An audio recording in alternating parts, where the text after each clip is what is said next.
नमस्कार, आप देख रहे हैं DDN RST। समाजवादी पार्टी के प्रमुख अखिलेश यादव ने कहा, उत्तर प्रदेश में जो फिल्म बनी थी वो रिलीज होने से पहले ही फ्लॉप हो गई। अब एक नए किरदार आए हैं धुआंधार। हर दिन उत्तर प्रदेश में गांजा पकड़ा जा रहा है। पेश एक रिपोर्ट। जैसे BBC चलती है, आप लोग जानकारी करना, जैसे BBC संस्था चलती है, उसी तरह आप लोगों की संस्था बनाने का काम करेंगे जिले जिलों में, जिससे आप किसी पर निर्भर न हो। आप स्वतंत्र होकर के जागरूकता के साथ लोकतंत्र को मजबूत करें और आपका हक सम्मान भी हम लोग बचाएंगे। तब निर्णय लिया जाएगा। पंचायत चुनाव ये कराना नहीं चाहते हैं। सरकार घबरा रही है पंचायत चुनाव कराने से।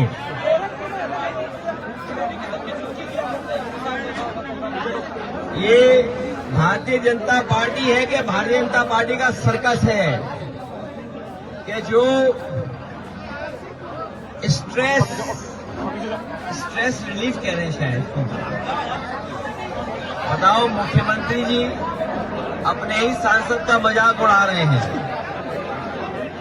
जो सांसद बड़ी मेहनत कर करके जनता का आशीर्वाद लेकर के चुने गए हैं, वो बताओ उनके स्ट्रेस बस्टर हैं।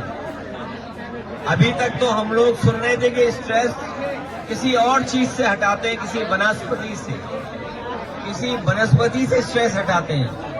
लेकिन अब तो पता लगा है कि उनके सांसद ही स्ट्रेस उनकी दूर करते हैं। इससे ज्यादा दुखद बात क्या और हो सकती है। पश्चिम बंगाल में दीदी ही जीतेंगी, दीदी ही दीदी है हर तरह। और ढाबे से रिश्ता, और ढाबे में चाय पीने का अपने सफर में एक मौका मिलता था। मुझे याद है नेताजी एक जमाने में अगर वो इटावा से चलते थे या लखनऊ से चलते थे, अगर वो लखनऊ से चलते थे या इटावा से, उन्होंने तय कर रखा था किस ढाबे पे खड़े रुकेंगे, किस ढाबे पर चाय पिएंगे या रुकेंगे। तो 12 और प्रधान जी का ढाबा, इस पे हमेशा रुकेंगे था। उसी ढाबे पे पहली बार नेताजी के माध्यम से हम लोग इससे जुड़े। नेताजी पहली बार लेकर के आए थे मुझे, और तब से आज तक रास्ता जरूर दूसरा बन गया हम लोगों का, एक्सप्रेस वे। लेकिन जब कभी भी इधर से निकले होंगे, गुजरे होंगे, इनके ढाबे पर जरूर रुकेंगे। लेकिन ढाबे की अब वो पहचान नहीं बची, क्योंकि अब तो बड़े बड़े होटल आ गए हैं, बड़े बड़े ढाबे बन गए हैं, और वो ढाबे कम रेस्टोरेंट दिख रहे हैं।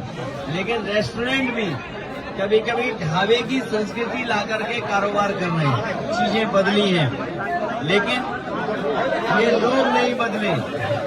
इन लोगों ने हमेशा समाजवादियों का साथ दिया, समाजवादी पार्टी में रहे। हम लोगों का दुख दर्द परेशानी कभी रही होगी, राजनीति के उतार चढ़ाव में ये कभी दूर नहीं गए, ये हम लोगों के साथ रहे हैं।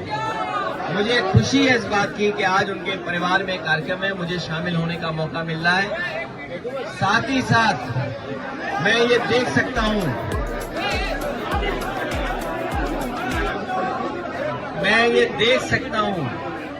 कि जो जोश और उत्साह दिखाई दे रहा है, ये बता रहा है कि जनता बदलाव चाहती है। बदलाव के साथ साथ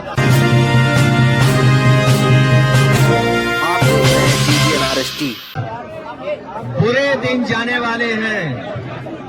ये जो बुरे दिन हैं, महंगाई के बुरे दिन, बेरोजगारी के बुरे दिन, अपमान के बुरे दिन, एक दूसरे के बीच में नफरत फैलाने के, ये बुरे दिन जाने वाले हैं।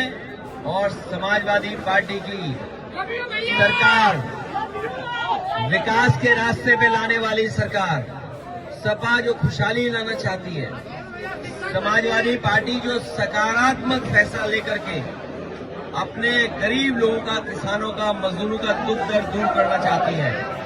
मैं भरोसा दिलाना चाहता हूं यहाँ की जनता को और आसपास के अपने लोगों को कि भविष्य में सरकार बनाए और रोजगार नौकरी के साथ साथ खुशहाली की तरफ ले जाने का काम हम लोग करेंगे। टारगेट किया जा रहा है, चाहे वह SI परीक्षा का मामला हो, तमाम ऐसे मामले जो जाति आपने न्योता भी दिया है पार्टी में उनको आने का। किडनी वाली बात ही नहीं पूछ रहे, क्या हो गया कानपुर वालों को? साफ सूख गया नहीं, किडनी पे पूछ लो। सर आपने किडनी पे बयान दे दिया। किडनी में जिस तरीके से सामने आए तमाम आईएमए के बाद हमें उम्मीद है कि किडनी वालों को न्याय मिलेगा। सर हमारे सवाल का जवाब नहीं दिया। सर एक जाति विशेष को टारगेट किया जा रहा है, SI परीक्षा मामला हो, तमाम ऐसे मामले हैं, और एक जाति को जो है बचाया जा रहा है। जैसे आप कहते हैं कि ब्रजेश सिंह को बचाते हैं और ब्रजभूषण शरण सिंह, तो उनकी बेटी तो आपकी पार्टी से टिकट मांग रही है, क्या टिकट देंगे? अच्छे सर देखिए, कुछ बातें जाने कहाँ से आती है, क्या है, वो परिस्थितियां नहीं है, लेकिन हम जानते हैं कि रणनीति क्या बनानी है। और तब जब पीडीए से घबरा करके बीजेपी वालों को समझ में नहीं आ रहा क्या करें, और हमारा क्वेश्चन पेपर भी आउट हो गया है कि भाई पीडीए से हराया उन्हें, और पीडीए के लोग एकजुट हो रहे हैं, वो अपना हक अधिकार मांग रहे हैं, अपना सम्मान मांग रहे हैं। तो बीजेपी वाले न हक देना चाहते न सम्मान देना चाहते।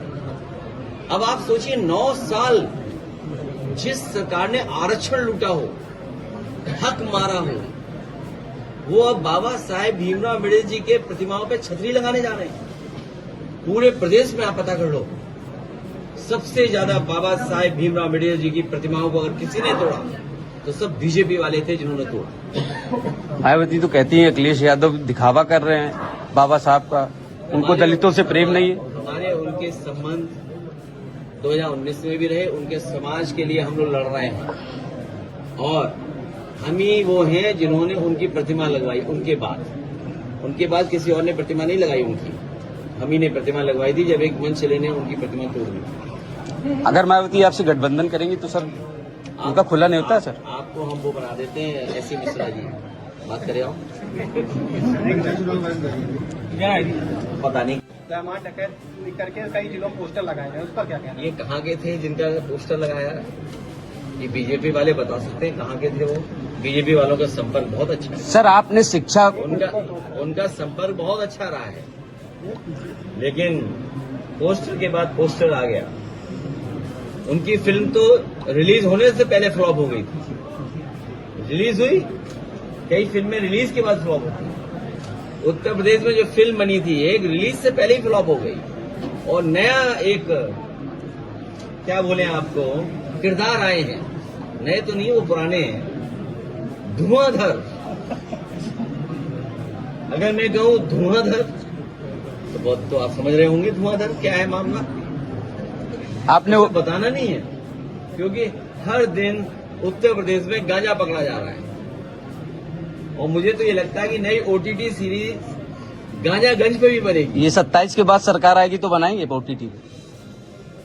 कुछ लोग तैयारी पहले से ही कर रहे हैं, हो सकता है आप लोगों से भी संपर्क करें कि भाई थोड़ा हमें मसाला दीजिए, क्योंकि यहाँ के लोगों के पास स्क्रिप्ट लिखने का तरीका बहुत अच्छा है। अगर इनकाउंटर भी करने की कोई स्क्रिप्ट लिखनी हो तो यहाँ के कानपुर के लोग जानते हैं कि कौन अच्छी स्क्रिप्ट लिखता है। बांग्लादेश में क्या